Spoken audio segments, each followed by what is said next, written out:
Huwag kang matakot. Basta nasa tama ka. Huwag lang yung pasuray-suray ka, tapos nag-inita, mahirap na. Tama? So, although sa nakikita ko naman sa inyo as God's servant, so wala naman siguro kasing hero sa akin. Amen. Amen. Pero sabi nga nila, susuka pero hindi susuko. Joke lang po, nakalive para. Hindi lang po. Joke lang po. So yan, actually pa-joke lang po yun. So, sa atin naman ako, as a Christian din po, born again, isa lang po ang pananampalataya natin. Although, marami naman tayong mga members. Sila na, ang nakapag-invite din po sa kanila is member din po ng church ng Jesus Miracle Crusade. Amen. Kung saan, since 2015, nagiging kakilala na po talaga namin. So, sila po yung una naming na kilala. Kung saan, sila din po yung unang nagka-interest na sumama sa MMPF. Kasi si MMPF since 2015, doon po namin siya establish. Doon namin siya sinisimulan. Hanggang ngayon. So, sa October 22, 8 years na po ang MMPF. So, sana kung may pagkakataon, although hindi namin gagawin sa October 22 kasi nga, natapat po kasi na election yung October. So may mga barangay officials na may mga barangay candidates po kasi ang mga MMPF na talagang nangarap din po na kahit sa pagka-barangay officials kung pala rin, idudugtungan nila yung pagsiservisyo nila. President. So yan po yung isa sa mga nakita namin. So sabi ko, support tayo ko, adjust kami dun sa 8 years anniversary. So gagawin namin November. So bukas may final meeting po kami para po sa lahat ng mga officers, chapters, ano yan, nationwide. Yung mga malalayo, through Zoom, pero yung mga dito lang sa malapit, NCR, so pinapa-join namin dito ulit sa office. Tapos may monitor kami sa Zoom. So lahat ng mga iba't ibang lugar, kagaya ng mga Tabok, Kalinga, Apayao, Isabela, hanggang sa Apari, hanggang dito sa Iligan City at sa Palawan, Iloilo. So Zoom po sila makikinig.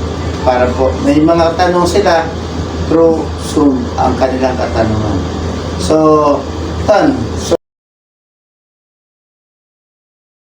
So sa MMPF, ito po. Hindi na lang tayo projector kasi maliit lang naman. So mata ng Masa Task Force, so ito po si MMPF. Ako po yung National Founder President. So, kanina nabanggit ko, dati po ako isang empleyado, advance party ng ating Pangulo. At the same time, dumaan din po sa Intelligence Division. Giging 5 years po ako sa Intelligence Unit ng CIDG. At the same time, ngayon, ito na po yung aking pinagkakaabalahan. MMPF. So, humanitarian doctors din po ako. So, yun po. So, ito yung ating mission ng organization. Non-profit organization. Na kung saan non-profit, non-politics, pero so, siyempre, di naman kasi natin pwedeng i-control ang mga members kasi meron talagang mahilig. Pero ang palagi kong pakiusap, pag sinabi mong non-profit, non-politics, pwede namang mamamulitiko, pero kung sa members, halimbawa sa chapters ninyo may tumakbong barangay officials or kahit anong posisyon sa gobyerno, pwedeng suportahan pero huwag mag-uniform. Nag-rally, naka-uniforme, kasama yung kinakandidato, bawal po yun. So pwedeng sumuporta pero huwag mag-uniform na nagra-rally, nagsisigawan sa kalsada at the same time pinagmamalaki yung uniforme. So support lang sa kahit anong bagay, basta importante pagkalat ka rin ng organization. So yun po, objective po, yan po. So ito naman po yung letters from the Office of the Chief PNP. So pinirmahan po to ng ating butihing Police Major General Fidel Sermonia. So ito po yung letters request po sa atin kasama ang buong organization. SEC, ito po yun, 2015 October 22 po na-establish po sa MMPF. So Yan. Certificate po natin sa PNP Camp Crame. So under po tayo ng PNP PKG na kung saan kung sila tawagin natin ay Police Community Relations Group siya. Di ba? So sila po ang nagbigay po ng authority sa atin. So as a partners, so meron tayong 2 years accreditation. Kasi dati every year nire-renew. So itong certificate na to, hindi po to basta-basta binibigay lang kasi nakita nila na may organization ka. Ito talaga is pinaghirapan. Lahat ng requirements mula sa barangay clearance, police clearance, mayor's clearance, MTC, RTC hanggang sa NBI, ino-comply ko po ito. 3 months bago na-aprobahan kasi lahat ng kakilala, lahat ng kamag-anak iniimbestigahan. At the same time, kapit-bahay hanggang sa mga chapters leaders, pinagtatanong nila kung talagang yung presidente po ba ninyo talaga ay gwapo o hindi. Pero sa awa ng Diyos, ibig sabihin, kung nabigyan ka ng authority or accreditation ng 2 taon, ibig sabihin, pumasa ka sa kanilang accreditation. Yan po. So, meron din po tayong accreditation po sa Association of the Chief of Police of the Philippines. So, ACPI, na kung saan isa sa mga grupo din po na mga generals, colonel sa buong Pilipinas. So, nagiging katuwang din po nila tayo para hindi lang po para magpadami ng tao, kundi tutulungan natin sila sa peace and order. So, pag sinabi mong ACPI, kilalang-kilala po yan kasi. So, ito naman po yung hindi lang na-xerox ng maayos. Ito naman po yung certificate po natin sa Office of the Ombudsman. As tutulong din po tayo sa anti-corruption. So, bilang isang katuwang ng gobyerno, kahit sa Office of the Ombudsman, kinikilala po tayo. So, kung may mga concern, complaint, inargabyado ang miyembro, lalo pagka halimbawa ang nangangargabyado ay nasa gobyerno, pwede po nating tulungan para ipasibak po natin yung mga taong nagiging nangangargabyado sa atin or nang aabuso. Tama? So, ito naman po yung mga certificate natin from the Office of the PCRG, kung saan talagang hindi ka bibigyan nito kung wala kang ginagawa. So, lahat ng PNP activities, nakasupport din po tayo sa kanila. So, nung nakaraan, meron kami tinatawag na Caravan, PNP Caravan, meron din pa kami tinatawag na PNP Food Bank, na kung saan karagaya ngayon, may mga piniprepare tayong para sa mga sakuna. So, yung mga food bank, relief goods, iniipon po nila yon para kapag may mga dapat tulungan, ipapadala na lang natin sa mga dapat tulungan. So ngayon, may sumabog ng taal. So kung kinakailangan nating tumulong, kung ang members, ang chapters, wala namang pondo, pero dahil mayroong nakalaad sa PNP, so supportahan natin sila. Ayaw, manpower na lang. Hindi mo na kailangan maglabas. Pero kung meron pa namang ilalabas, bakit hindi natin ilalabas para itulong natin sa kanila? Presidential Proclamation. So, ang organization at ang NGOs, hindi lang po ito naisip ng kahit sino mang tao na matalino, magaling, tapos pinayo na. Ito, ibig sabihin, ang Presidential Proclamation ay isinasa batas. Ibig sabihin, dumaan sa sangguniang panglalawigan, pinag-uusapan ng Kongreso, at inaprobahan ng Senado. Hindi po ito basta kwento lang. Hindi po ito basta naisip lang. Talagang ito po ay mayroong kasunduan. Ito po yung kanilang Presidential Proclamation. Isang page po ito. Pero sa ngayon, kwento lang muna to, pero darating din naman ang time. Bibigyan din po namin ng copy ang chapters kasi para po in case na magkaroon na po kayo ng ugnayan sa PNP. Ito din po yung copy na to, ibibigay din po namin sa inyo. Pero hindi bawat membro Kasi bawat isang chapters, isang documents na. Yan, nandun na rin po yung mga mission, vision, nandun na rin po yung mga bylaws. Bibigay din po namin sa inyo para at least may mga guidelines po kayo. Ano ba yung pwede at hindi pwede sa organization? Kasi baka mamaya, maraming gusto. Iniisip po, pasok natin to kasi sayang din po yung 100, pwede maging pondo. Pero sa totoo lang, baka mamaya yung mga nakapasok, involved na pala sa drugs, involved na sa crime, involved na sa kung saang mga katimalian, ang masisira, hindi lang chapter ninyo, kundi buong organization. Tama? So, sala pa rin talaga. Kayo ang magpocontrol kasi hindi naman namin kakilala yung kakilala ninyo. So, kung may kakilala, kaibigan, kung sa tingin ninyo, ito, pwede sa organization at sa tingin ninyo nakakatulong, inaalaw namin yan. Pero the rest, kayo pa din ang magsasala sa kanila. Okay lang ba yun? Yes, sir. So, activities ng MMPF. So, ito na po. So, mayroon tayong mga seminars na ginagawa, anti-terrorism, drugs awareness seminars. So, every quarter, meron kaming ganito. So, kung pwede kayong mag-attend, so, nung nakaraan, nag-attend kayo, no? So, yun, nag-attend. So, meron, actually, ang expected lang namin dapat that time is nasa 50 to 100, kaso pumalo po ng 200 plus yung dumalo. Kasi una-una, napakaganda po kasi talaga kung mayroon kang idea. May knowledge ka. Lamang ka talaga kahit saan kang sulok ng mundo. Hindi mo man ito magagamit sa sarili mo sa ngayon, pero baka pagdating ng panahon, kahit sa pamilya mo, dun mo siya isi-share.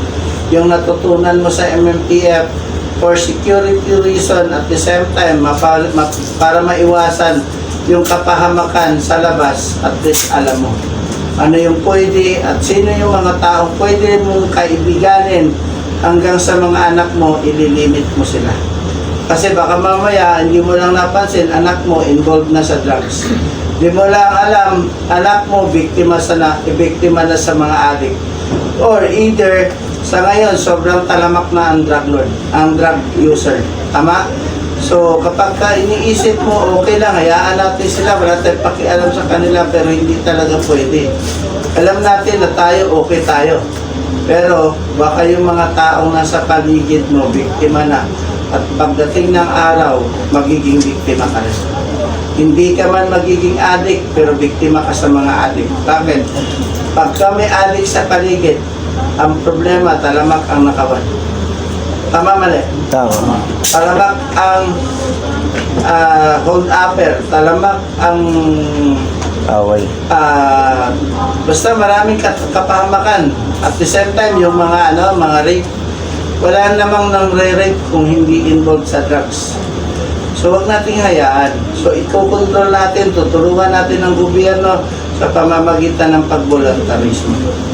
Diba? So, yan po.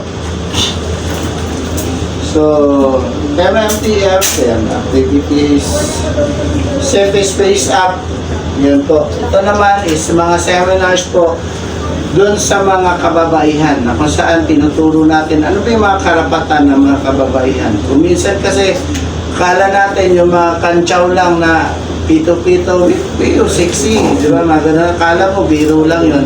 Pero may kaukulang pala yung parusa kapag irereklamo ka ng mga tao, pinipito-pituhan. Six balaros. So, yun po yun. Safe Space Act. So, may mga training naman po tayo nito. Pwede rin po ninyo ipa-attend kung halimbawa, asawa nyo, anak nyo, kung gusto nyo rin po magkaroon sila ng idea para alam nila yung karapatan nila. Yan po. Evacuation and rescue operation. So, may mga training din po tayo. Sila, nagte-training po sila ng mga rescue. So, talagang lahat po ginagawa natin para magiging guide po nila sa lahat ng mga galaw nila. So, meron din po tayong relief of operations and volunteers, mga community service. Although, nagagawa na rin natin ito ng madalas. So, yan po. Checkpoint together with the PLT. So, sa lahat ng gagawin natin, kapag halimbawa, nabuo na po kayo sa chapters ninyo, Huwag po kayo mag-check pet, gagawa kayo ng ganito, tapos kayo-kayo lang. Wala kayong coordination sa PNP, baka mapang po kayo. So palagi po kayo makikipag-ugnayan sa PNP. Kapag buo na kayo, complete uniform na po kayo, huwag po kayo mag-alala, tutulungan po namin kayong ipapakilala sa presento kung saan po kayo mas malapit. Pero kung halimbawa sa Antipolo City mismo, mas maganda. Okay lang po. Kasi yung Himpe naman doon is kaibigan din po natin. So, yan. So, pero saan po kayo sa Antipolo? Sa Barangay Santa Cruz. Ah, okay. Alam Sa sa city Mulong. na rin po yung malapit na? Malapit na to. Ah, Sa yung part ng mga overlooking, yung mga... oo. Sa Mulong. Si Jasmine Villanueva, taga doon na. mga Mayroon siyang restaurant doon. So, pwede kayo makikikain doon. Libre po yung pagpasok, bayaran nyo paglabas. Yan po. So, Oplan Galugar. So, yun, pag sinabing Oplan Huwag ka nang Galugar, lalabas. guidance pa Kasi rin po magmahal ng paglabas PNP. Pag po kayo mag-Oplan Galugar na kayo lang. Kasi actually, marami na po kaming accomplishment na nakatulong sa PNP at Antipolo. ayan pala yun. Sa mga accident, yung pinaka-worst po yung yung kidnapping. Ayun, tama. So, itutuloy natin yan. Ang kagandahan ngayon is bibigyan namin kayo ng authority. Ayun, yan yung kagandahan. Although, lahat naman pwede tayong tumulong. Pero kung minsan kasi, kaya yun yung sinasabi ko sa mga tao. Anytime pwede mo naman gawin eh. Pero minsan napapansin mo, yung mga napadaan ka sa isang lugar na may mga traffic, bull na traffic. Tapos iniisip mo, gusto mo matulungan sila, bababa ka.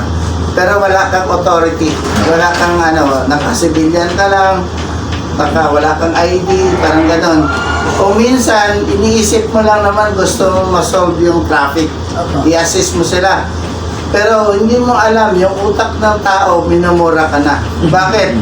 Ang iniisip kasi ng mga tao, nakikialam ka lang.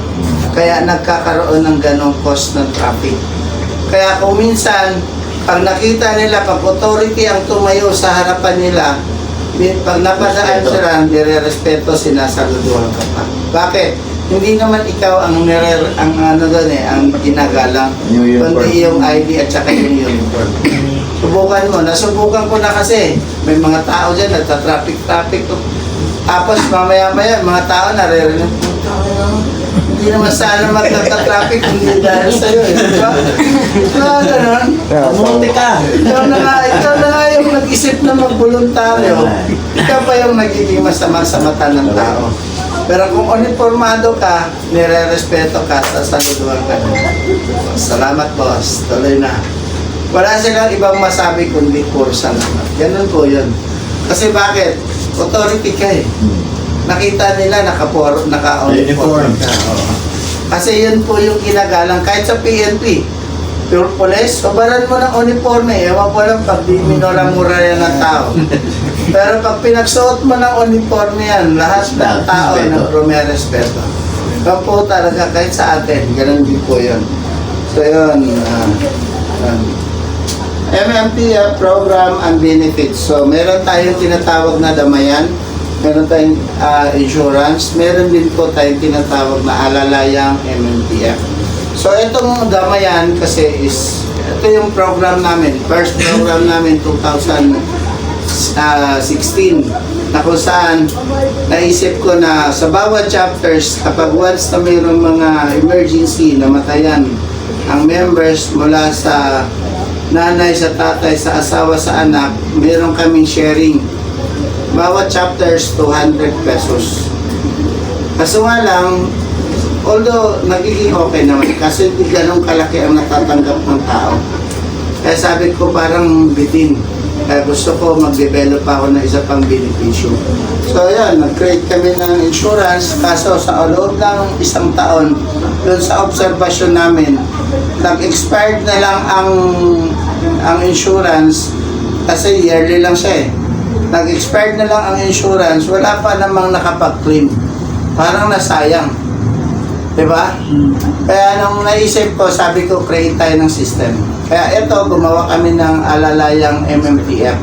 So si Alala yung MMTF para sa mga miyembro ng MMTF para magkaroon sila ng medical assistance and burial assistance. Kaya po yun yung isa sa mga program na ginawa po namin. So paano po si Alala yung MMTF? So meron po siyang sariling dashboard, parang GCash. Ayan po. So yan. So once na mayroon po, members na po kayo, although kayo lahat members na, tama no? So doon sa application form na binibigay po ninyo, lahat po ba nakapag-fill up? Hindi no? Opo. Fill up ng form? Yung sa'yo, naibigay mo na? Mayroon na silang form, Jake? Nakapag-fill up po kami lahat. Ah, okay. So, yun.